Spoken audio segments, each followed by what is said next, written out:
with some really big surpluses ahead. That's great, but then we have to start asking, well, on whose back have those surpluses been built? And if we've got 41,000 people who are homeless, we've got a mental health system that's not providing the care that people need, we've got parents being asked to pay more and more in schools, we're going to prioritise those things. Well, this leads to my point. You see, you've been talking about a $1.7 billion hole in health. You've made a commitment to eradicate child poverty over time, and also to give, is it 3 years free education at some point to, it's several years anyway, isn't it? That's $1.2 billion for that policy to allow people to possibly retrain in your future of work policy. So how are you going to do all that without raising any extra revenue through taxes? Well, what we're saying to New Zealanders is that's our plan. Let's take the 3 years free post-secondary school training and education as an example. We think that's a really important policy to help New Zealand prepare for the future of work. But we're going to bring that in responsibly over a decent period of time, so that $1.2 billion is spread over several years. That's how we can afford it. You know, I think we owe New Zealanders a vision for the future around health and housing and education, and we'll show how we'll responsibly pay for that. Is this being negotiated with the Greens? Look, of course, we're in some discussions with the Greens around these matters because, you know, they've got an interest in what the fiscal position will look like. Have they agreed to no new taxes, no tax rises? Well, the Greens will have their own policies and you'll need to ask them about that. But, you know, clearly we're in some discussions with them around what a future government might do, but they'll have their own plans and policies. So I repeat that question because it's important, because anyone looking at the numbers can see you're going to need the Greens. You've talked about the first phone call going to be with the Greens. You've got the MOU with the Greens, so we know all that. So this is important.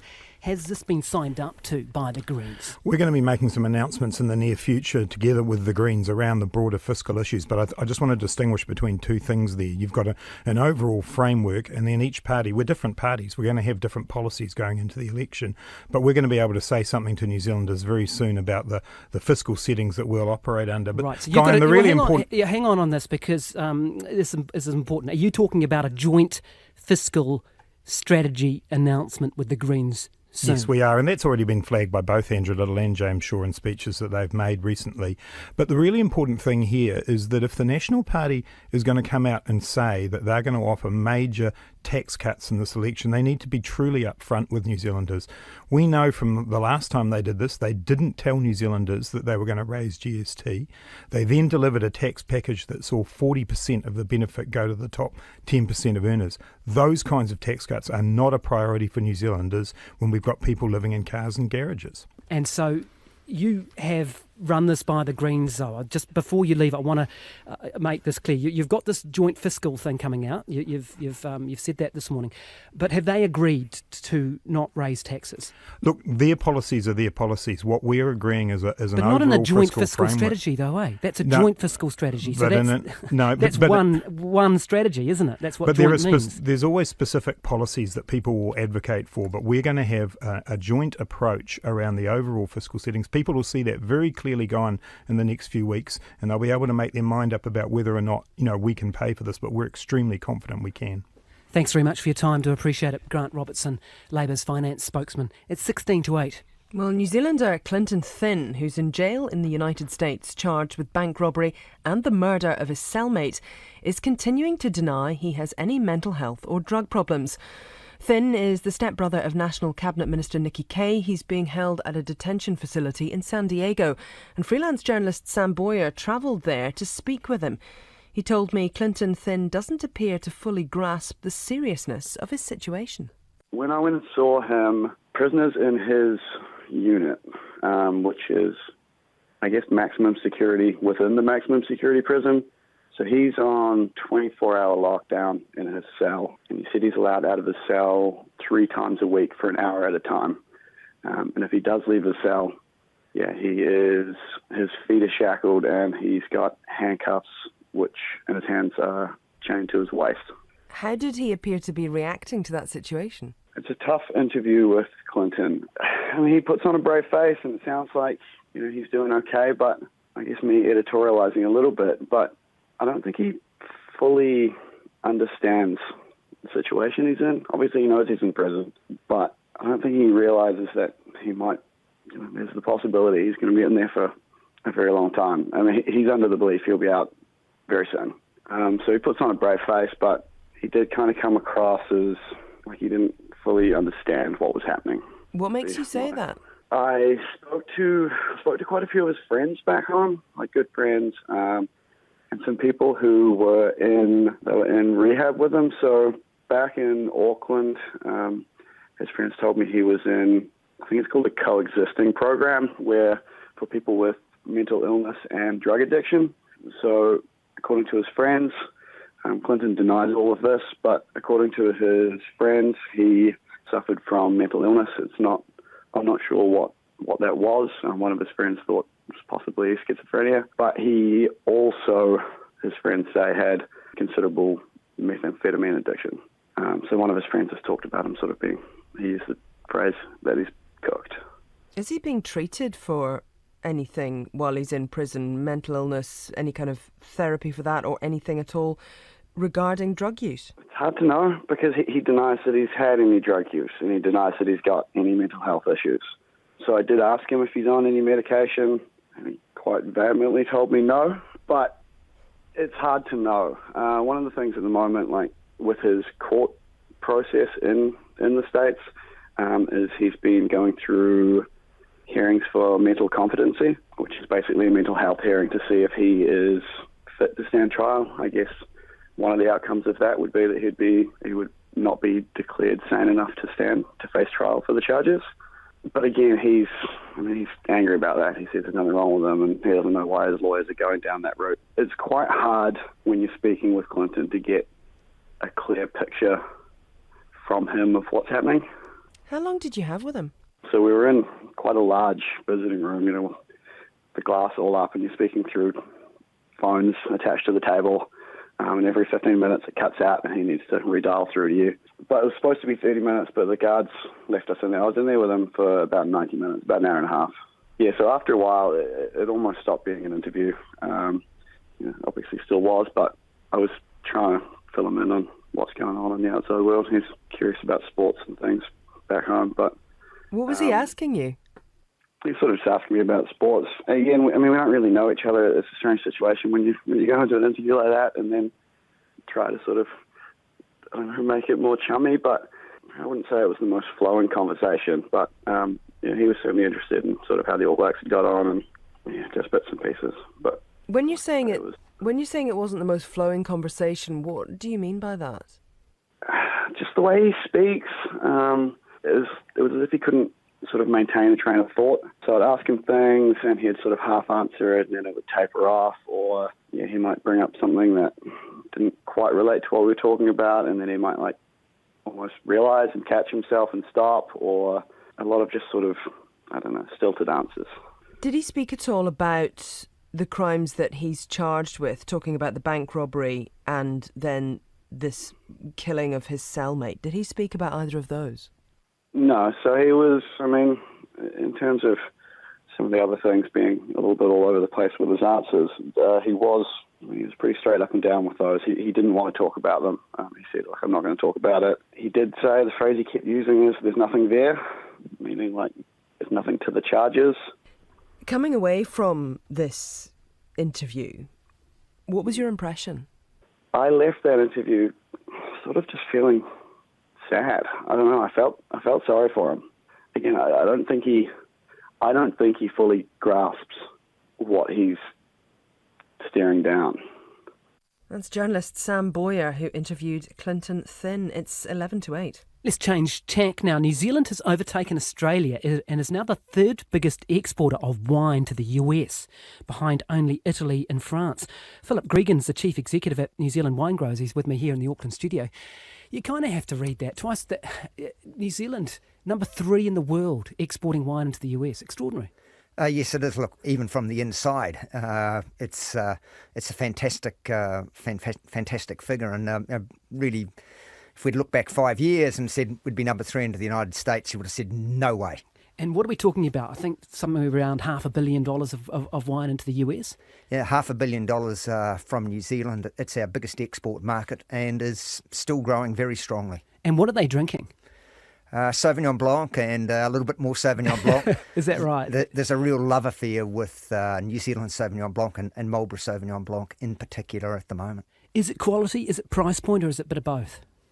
I think the real guts of it is quality.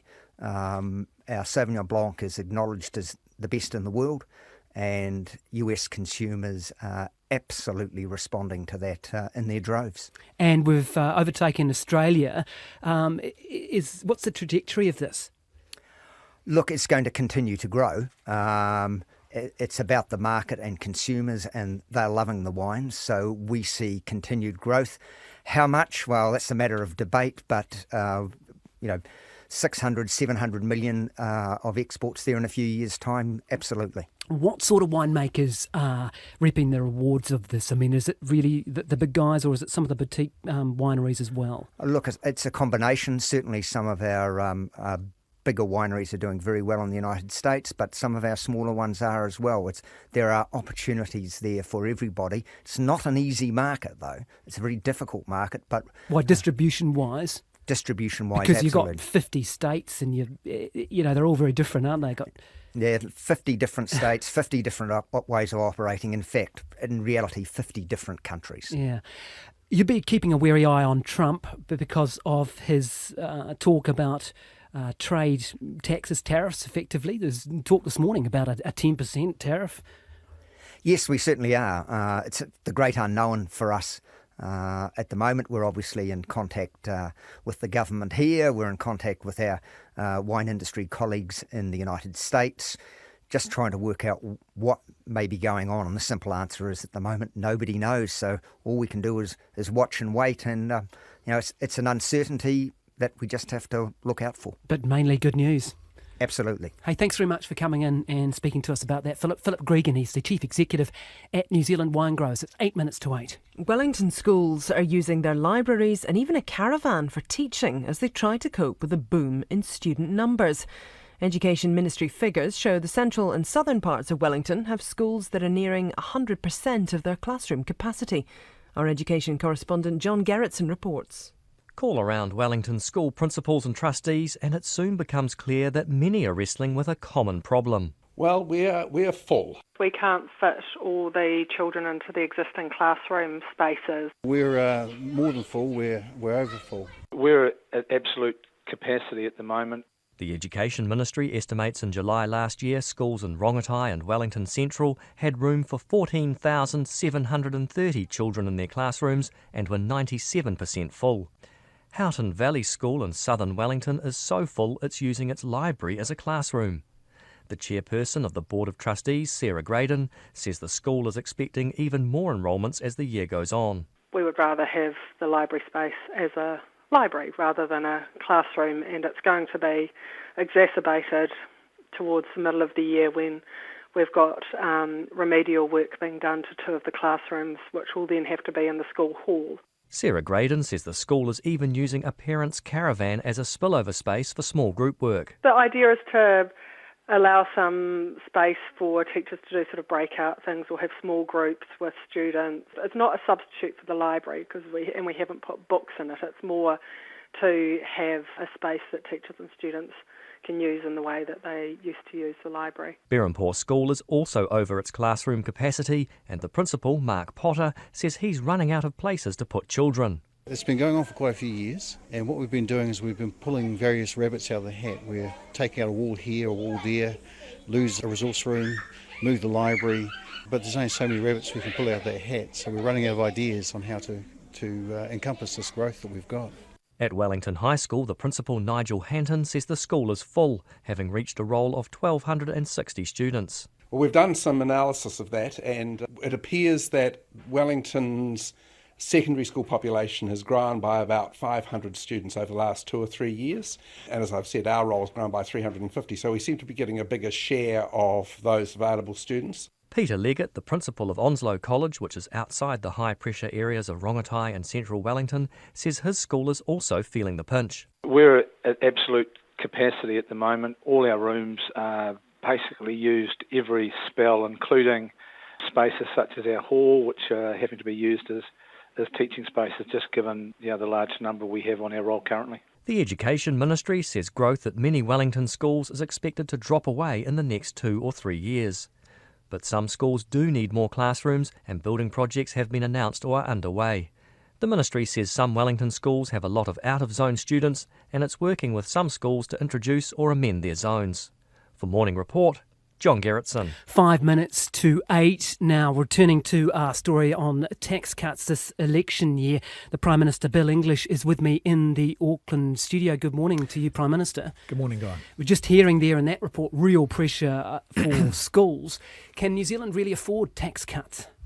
Well, we're meeting that pressure in Wellington and in Auckland, very large school building projects across the country. I think $1 billion we're spending just in Christchurch to rebuild the schools there.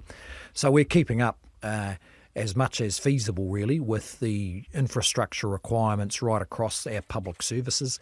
When we have surpluses, we do have some real choices. OK, well, Labour is saying it will not raise taxes if it leads the next government. Will there be a point of differentiation between Labour and National? I think there probably will be. I mean, Labour and the Greens have yet to sort out just what their position will be, because the Greens, as I understand it, are sticking with their previous policy of raising taxes, which was same one that Labour used to have. So that's up to them to sort that out. So you said that there probably will be a point of differentiation. That means that there will be tax cuts offered by National. Yeah, we've got tax cuts are on the table.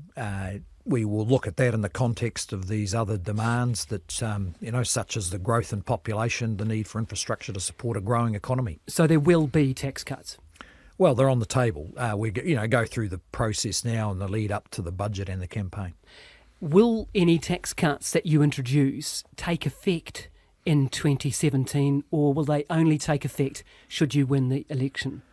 Look, most measures that you bring in to do with household incomes would follow the usual cycle, which is if they're announced this year, they'd start 1st of April next year. OK, so no tax cuts taking effect this year, only if you win? Well, we would follow the normal cycle. OK. John Key had talked about $3 billion of expenditure needed to make a meaningful tax cut. Is that the sort of ballpark that you're operating within?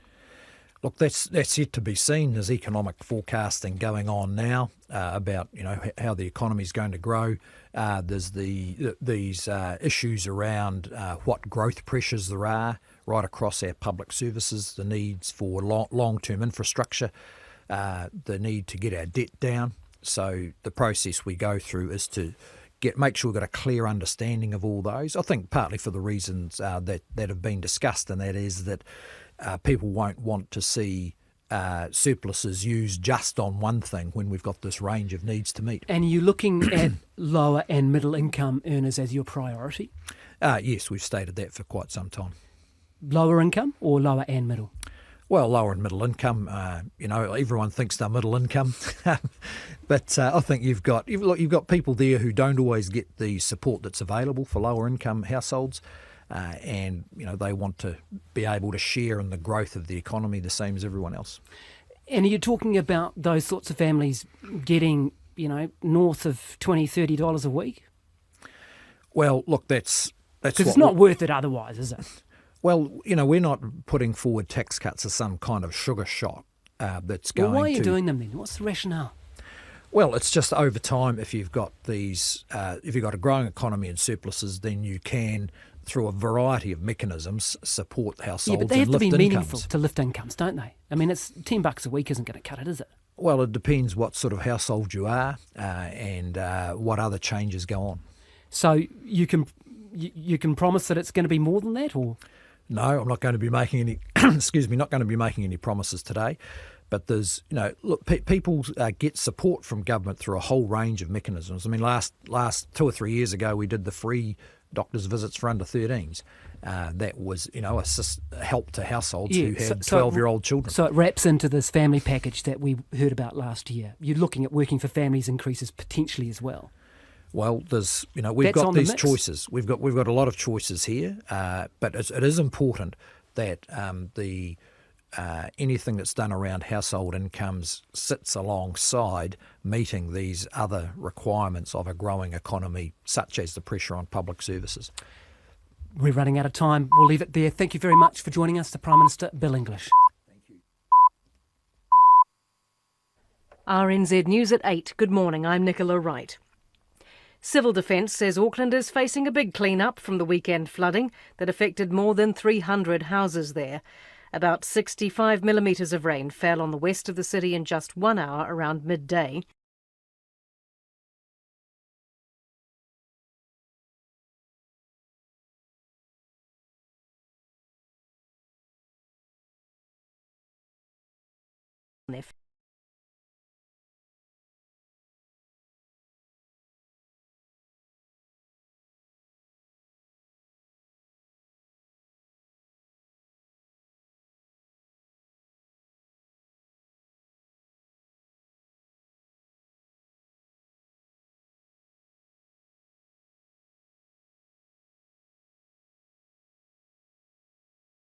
Residents have been told to cut their use by 20 litres per person per day for up to 4 weeks.